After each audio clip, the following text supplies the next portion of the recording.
após deixar o Ministério da Justiça, assumiu a Secretaria de Segurança Pública aqui do Distrito Federal. Qual foi a sua participação, assim que o senhor assumiu, qual foi a sua conduta em relação aos acampamentos, ou ao acampamento na frente do quartel aqui do Forte Apache, aqui do Comando do Planalto? Ministro, a partir do dia 12 de dezembro do ano anterior, eu fiquei bastante preocupado com a questão dos acampamentos. Até então, não havia tido nenhum ato violento, não havia tido nada, mas depois daqueles atos no centro de Brasília, a tentativa de invasão da sede da Polícia Federal e tudo aquilo que aconteceu ali no dia 12, eu fiquei, no mínimo, cismado com aqueles acampamentos. Eu esperava que o novo governo assumisse e imediatamente tirasse os acampamentos dali, já no primeiro dia ou na primeira semana, no máximo, do novo governo. E isso não aconteceu. Em não acontecendo, ministro, no dia 6 de 1 de 2023, eu convoquei uma reunião, eu tive informações no dia 5, de que a maioria das pessoas que estavam naqueles acampamentos ali, ou grande parte dessas pessoas, se tratavam de moradores de rua e pessoas vulneráveis. Pensando nisso e em evitar uma tragédia, um problema maior, eu convoquei uma reunião para a Secretaria de Segurança Pública no dia 6/10, às 10 horas da manhã.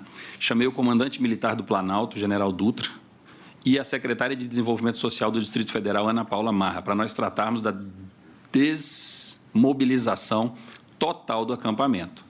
Dessa reunião ficou combinado que no dia 10, terça-feira, a doutora Ana Paula Marra, com a sua equipe, atuaria lá no local do acampamento para poder retirar os vulneráveis. E ali eles têm toda uma técnica de aproximação, de chegada, de retirada. Quem quisesse ir embora, eles têm passagem, eles pagam passagens, enfim. Ficou combinado que no dia 10 ela faria isso e, na sequência, a Secretaria de Segurança, através da Polícia Militar e o Comando Militar do Planalto, realizariam a desmobilização completa, o desmonte ali do acampamento para acabar com aquele acampamento ali na frente. Nós conversamos, inclusive, ministro, se houvesse algum tipo de resistência, falamos em mandados de prisão, falamos em prisões em flagrante, ali se fosse necessário, se algum líder ali se rebelasse e não quisesse sair, mas a ordem, eu esperei uns 2, 3 dias até ver se o governo federal faria alguma coisa no sentido de retirar. Como não veio, eu convoquei essa reunião. Ela foi realizada dia 6/10, às 10 horas da manhã, na Secretaria de Segurança Pública, para tratar da desmobilização total do acampamento. Eu aqui, nessa sequência, Anderson, vou repetir o que eu disse para o almirante Garnier, apesar de perceber que ele não acredita no ditado chinês, que coincidências não existem, mas quero que o senhor também tenha a possibilidade aqui, nesse momento de autodefesa, de, se quiser, se explicar. O senhor viajou na véspera, na verdade, na antevéspera Eu viajei no dia 6 à noite. Dos dias 8, o senhor viajou dia 6 de madrugada. à noite.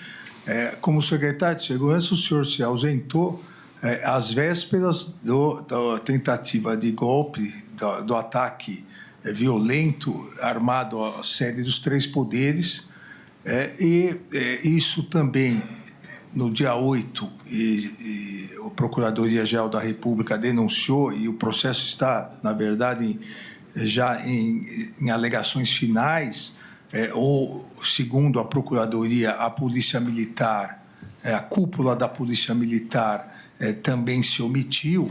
Foi uma coincidência, doutor?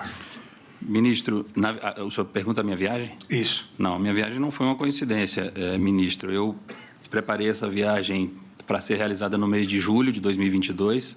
Em razão da sobrecarga de trabalho, eu não consegui viajar. Eu prometi isso para minhas filhas. Qual a data? Eu viajaria em julho de 22. Ah, certo. Certo? No verão lá. E até foi bom, porque os preços lá no verão são diferenciados e eu não consegui fazer essa viagem no mês de julho e adiei para as férias escolares das crianças. Eu comprei as minhas passagens, ministro, ainda no dia 21 de novembro de 2022, quando não havia tido nenhum tipo de manifestação violenta aqui no Distrito Federal. O senhor perceba que o primeiro dia que teve manifestações que chamaram a atenção foi no dia 12 do 12. Não foi coincidência, foi férias programadas, férias com a minha família, programadas para tirar. Eu já estava com as férias marcadas desde julho do ano anterior. Isso tudo está nos autos, Excelência. Então, assim, não foi coincidência, foram férias familiares que estavam programadas. E, muito importante dizer aqui para o senhor, eu vinha fazendo o acompanhamento dessa questão da inteligência aqui no Distrito Federal. E até o dia 6, ministro, até o dia 6 não havia chegado nenhum ônibus, nós não tínhamos notícia nenhuma de que a manifestação pudesse caminhar para o que caminhou. Eu acompanhei ali até às 18h40, se eu não me engano, foi a última mensagem num grupo que eu vinha acompanhando ali, a mensagem da inteligência que fazia esse acompanhamento online, e nós não tínhamos relatos de que acontecer, de que a coisa tomaria o rumo que tomou a partir do dia 7 e do dia 8.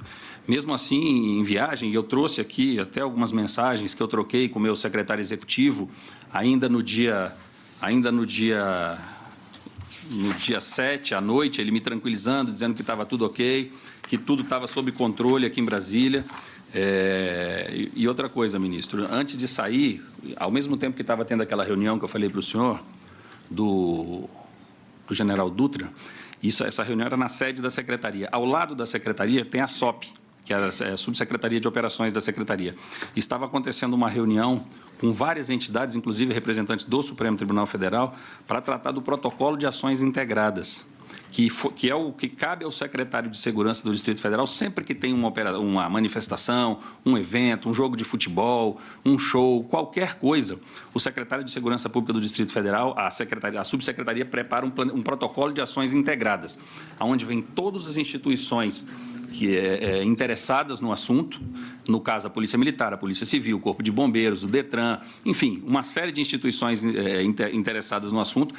Tem-se uma reunião ali, estabelece um monte de protocolos para todas aquelas instituições, e esses protocolos têm que ser cumpridos aí ao longo do evento, ou do show, ou do jogo, seja lá o que for.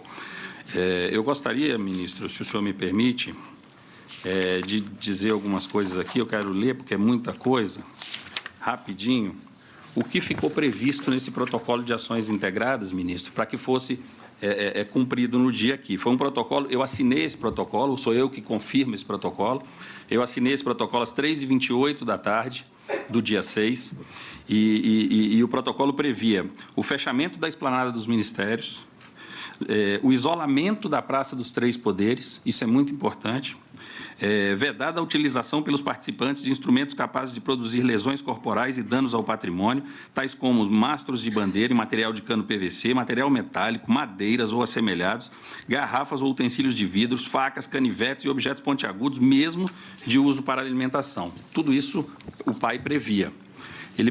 Aí, como atribuições da Polícia Militar do Distrito Federal, planejar e executar ações de policiamento ostensivo com o objetivo de manter e preservar a ordem pública durante a realização do evento, empregando para esse fim efetivos e meios necessários conforme planejamento próprio da instituição e o acordado na reunião da Secretaria no dia 6 e 23.